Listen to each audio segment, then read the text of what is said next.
আজিৰে পৰা আৰম্ভ হৈছে অসমীয়াৰ বাপতি সাহোন ৰঙালী বিহু। আজি সমূহ অসমবাসীয়ে উদযাপন কৰিছে গৰু বিহু। থমকি নৰল মৰিগাঁৱৰ জালুকটিবাসীও। হয়, সৰ্বপ্ৰথমে মই সমূহ অসমবাসী ৰাইজক ৰঙালী বিহুৰ শুভেচ্ছা জনাইছোঁ। আৰু আমাৰ ঐতিহ্য পৰম্পৰা ৰক্ষা কৰি আজি গৰু বিহুৰ দিনা প্ৰাকখনত আমি সমূহ গাঁওবাসীয়ে আহি আমাৰ এই জালুগুটি বিলতে আজি আমি এই গুৰু ধন্তিক মাহ হালধিৰে ধুৱাই পখলাই আজি আমাৰ গৰু বিহু উদযাপন কৰা হৈছে। আৰু সমগ্ৰ অসমবাসীৰ লগতে আজি সেই পৰম্পৰা ৰক্ষা কৰি আমাৰ এই গাঁওবাসীয়েও প্ৰতি বছৰৰ দৰে এই বছৰো খুব উলহ মালহেৰে এই ৰঙালী বিহুৰ প্ৰাকখনত আমি গৰু নোৱা কাৰ্যসূচী আমাৰ আৰম্ভণি হৈছে। আৰু ইয়াৰ পাছতে আমি আমাৰ বিভিন্নজনে হুঁচৰি বিহু জুৰিবগৈ।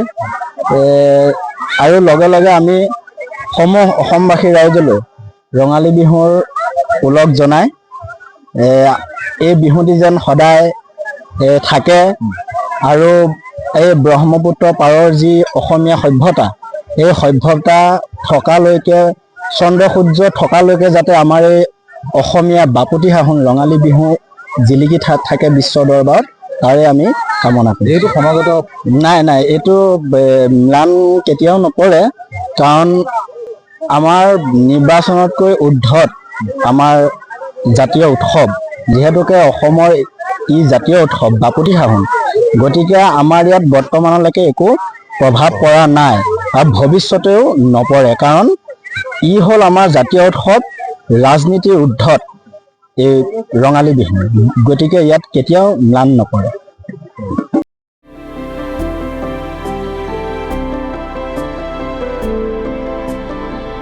মৰিগাঁৱৰ পৰা মোহন হাজৰিকা ৰিপৰ্ট, এনি ভাৰত 24।